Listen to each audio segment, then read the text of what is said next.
Missing your body, missing your eyes, I'm missing the way you look at me. Well, you never love me, you never love me. What do you break my in peace? And I cry for your love, and I'm hearing your voice calling me one more time. I'll never call your phone, baby. Oh, baby. I will never call. 네, 안녕하세요. 도사 이승태 TV의 이승태 변호사입니다. 오늘 저희가 좀 설명드릴 거는요, 계약갱신 요구권이에요. 근데 이게 굉장히 쉬운 것 같으면서도 어려워. 왜 그러냐면 예전에는 계약갱신 요구권이 5년까지밖에 인정이 안 됐었거든요. 그러다가 2018년도 10월 16일 날 법이 개정되면서 10년까지로 늘려준 거예요. 계약갱신 요구권을. 그러다 보니까 그럼 그 중간에 걸쳐있던 그 임대차의 경우에는 계약갱신 요구권이 5년이냐 10년이냐 이 문제입니다. 어떤 분이 저희 사무실에 전화를 주셔서 5군데에다가 변호사 사무실에 전화를 했다는 거예요. 자기가 계약갱신 요구권이 있는지. 그랬더니 다 변호사들마다 각자 다른 얘기를 하더라는 거예요. 그래서 저희가 이 계약갱신 요구권이 어려울 수도 있겠다 아직까지도. 그러니까 법 개정 전후에 2018년도 10월 16일 날 법이 개정됐는데 그러면 그 개정된 10년의 계약갱신 요구권은 어떤 임대차까지 적용되느냐 이 부분입니다. 그래서 내용을 한번 저희가 살펴보면서 설명드릴게요. 그 2015년도 7월 1일 날 처음 계약을 하신 거예요. 그래서 피고한테 임차를 했는데 그때 차임이 얼마냐면 연 250만 원으로 정해서 처음에 임대를 했어요. 그리고 나서 2015년 8월 1일 날 사업자 등록증도 마치고 이 건물에서 참기름 제조업을 하기 시작한 거예요. 그리고 나서 2017년도 7월 1일 날 다시 이제 차임을 300만 원으로 증액을 하고 임대차 기간을 2022년 7월 1일까지로 연장하는 계약을 하고 이 변경하는 임대차 계약서를 작성했던 거예요. 근데 지금 22년 4월 달쯤에 그러니까 지금부터 한 3개월 전이죠. 3개월 전쯤에 계약갱신을 할 의사가 없다라고 집주인이 나한테 통보를 해온 거예요. 그러다 보니까 이분은 나보러 나가라고? 내가 비록 7년째 여기서 장사를 하고 있지만 내가 들어보니까 10년까지 할 수 있다는데 나 여기서 좀 더 3년 정도 더 해야 될 것 같은데 계약갱신 요구를 했어요. 그랬더니 계약갱신이 받아들여질 것이냐 말 것이냐 그 문제가 남는 겁니다. 왜냐? 지금 문제가 되고 있는 게 2018년도 10월 16일 날 법이 개정됐거든요. 그러면 여러분들 생각은 어떠세요? 이분이 계약갱신 요구할 수 있을 것 같아요? 왜냐하면 2018년도 10월 16일 날 법이 개정되면서 10년으로 연장이 줬거든. 원래는 상가건물 임대차 보호법이에요. 여기에는 임차인의 계약갱신 요구권은 최초의 임대차 기간을 포함한 전체 임대차 기간이 5년을 초과하지 아니하는 범위 내에서만 행사할 수 있다. 분명히 이거는 그 국법이니까 5년이면 이거는 지금 초과하지 않는 범위가 넘었잖아 이미. 그러니까 최초 임대차 기간부터 5년을 넘었기 때문에 계약갱신 요건은 없죠. 근데 법이 10월 16일에 어떻게 바뀌었냐면 2018년도에 최초 임대차 기간을 포함한 전체 임대차 기간이 10년을 초과하지 아니하는 범위 내에서만 행사할 수 있다. 여기는 되는 것처럼 보이잖아. 그러면 우리는 항상 뭘 봐야 되느냐? 부칙을 봐야 돼. 부칙.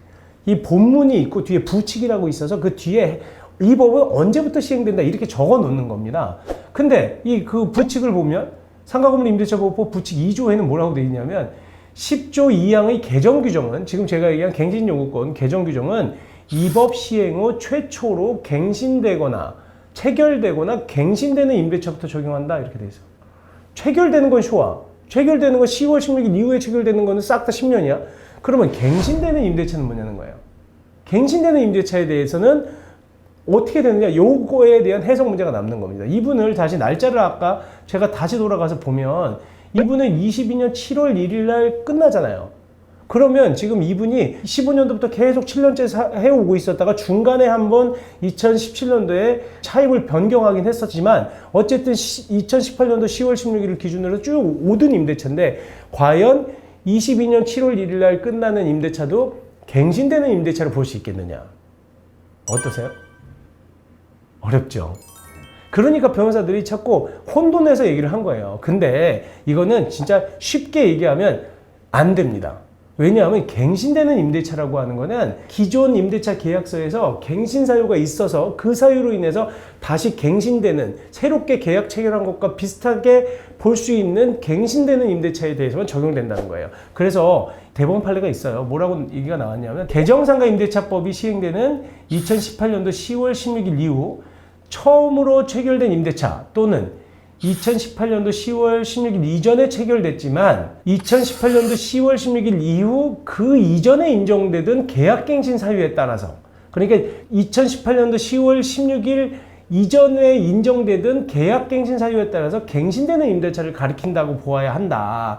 따라서 개정법률 시행 후에 개정 전 법률에 따른 의무 임대차 기간이 경과해서 임대차가 갱신되지 않고 기간 만료로 종료되는 임대차는 포함되지 않는다. 굉장히 어렵죠. 근데 쉽게 얘기하면 한마디로 종료되는 임대차는 안 된다는 거야.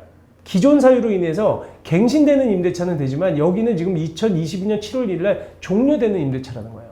그렇기 때문에 계약갱신 요건을 행사할 수 없다. 이게 판례입니다. 그래서 변호사들끼리 뭐 여러 가지 논란을 좀 일으켰던 그 사안이라고 합니다. 근데 이거는 지금 대법원 판결이 있는 거예요. 그렇기 때문에 사실 이 판결만 잘 찾았어도 변호사들이 혼란을 처리를 안 했을 텐데 잘 몰라요. 그냥 부칙만 보고 이거는 되는 거 아닌가? 그리고 사실상 변호사들도 이 실제로 막 그 공부를 많이 계속 임대차 관련된 그 판례를 보지 않는 사람들은 모를 수도 있어요. 오해를 할 수도 있다고요. 그러니까 사실은 대법원까지 갔겠죠. 뭐 1심에서 명쾌했으면 뭐 대법원까지 갔겠어요? 그러니까 온도나는 것은 그렇게 뭐 너무 이렇게 비난할 일은 아니지만 법률에서 좌우간 이 내용은 적어도 알고는 계셔야 됩니다. 우리가 여기서 주의하셔야 될 건 좌우간 2018년도 10월 16일 이후에 종료되는 임대차, 그냥 쭉 한 기간 동안 오다가 종료되는 임대차는 적용이 안 된다는 거예요. 그냥 무조건 옛날처럼 똑같이 5년 이내에서밖에 그 갱신 요구를 못 한다는 거예요. 아직도 몇 년 더 이런 문제가 남아 있어요. 왜냐하면 이제 훨씬 더 지나버리면 다 이제 그 이렇게 중간에 걸쳐 있는 임대차는 거의 없을 테니까 문제가 안 되지만 아직까지는 이 법이 논란의 소지가 있고 부칙 적용 갖고 좀 다툼의 여지가 있을 수 있다는 겁니다. 그래서 이 내용 잘 알아두시면 이런 분쟁은 뭐 피해 나가실 수 있을 걸로 보입니다. 네, 감사합니다.